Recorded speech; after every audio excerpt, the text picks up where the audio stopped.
Olá, sexto ano.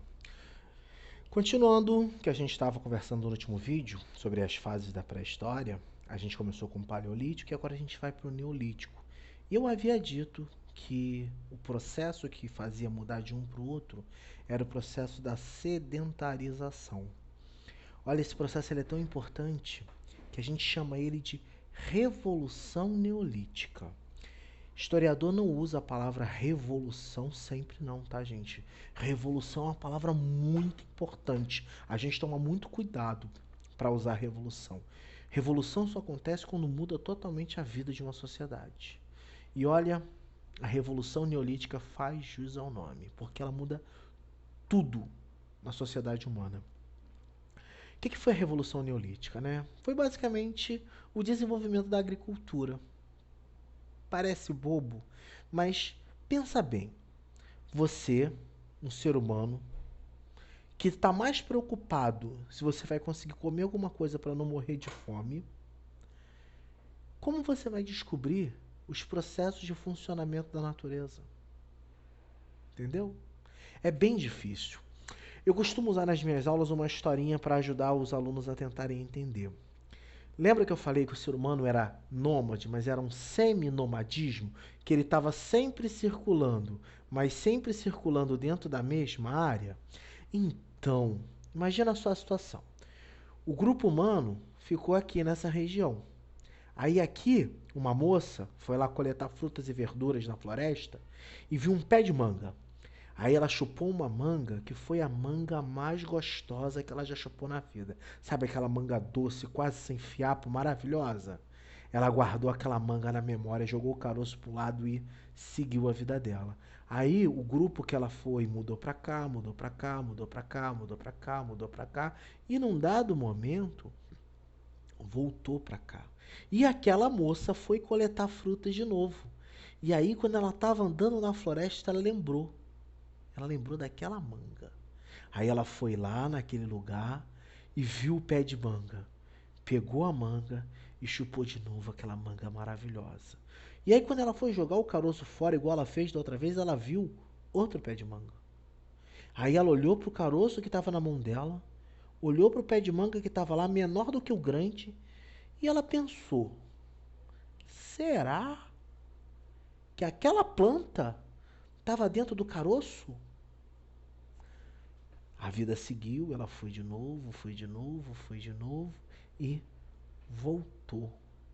E aí, quando ela chegou lá naquele pé de manga, ela teve certeza que aquela manga era muito boa e que havia outros dois pés de manga, inclusive um já grande, quase do tamanho do primeiro.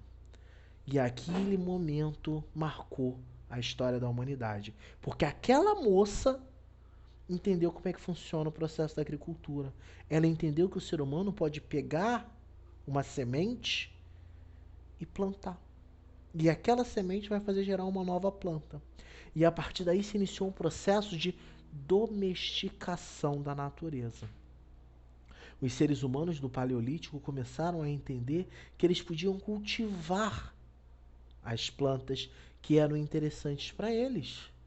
Então, primeiro eles precisavam de um lugar que fosse próprio para isso.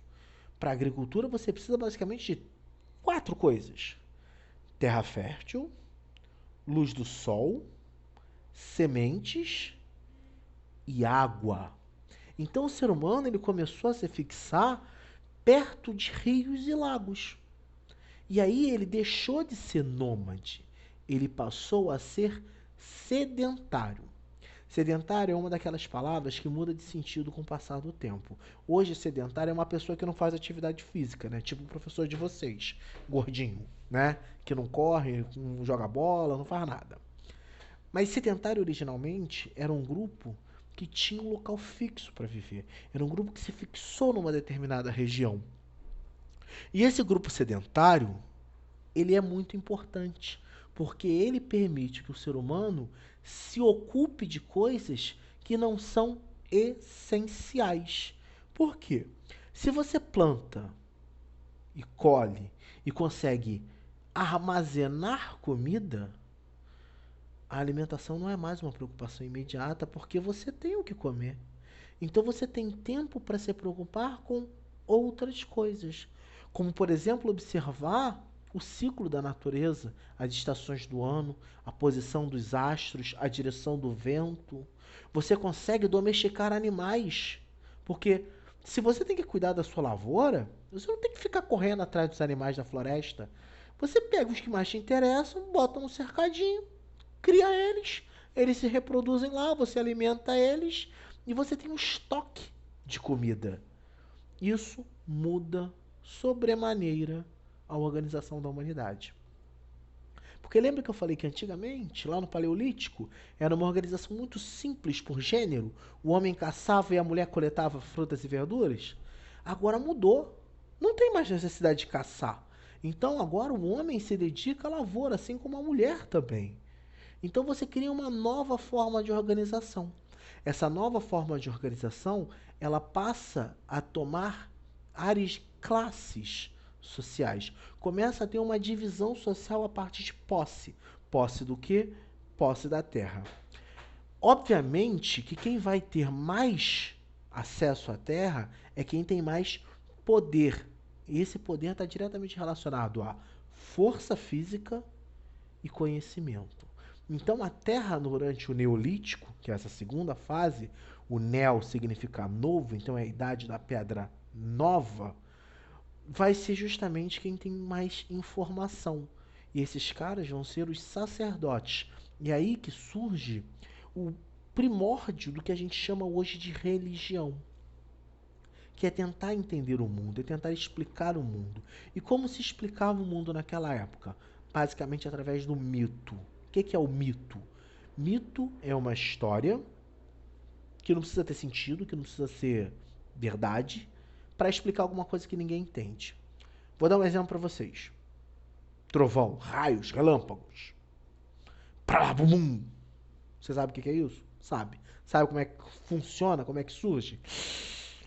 Então, naquela época era pior ainda. Hoje eu posso te explicar. O trovão, o relâmpago, o raio, ele nada mais é que uma descarga de eletricidade estática da natureza.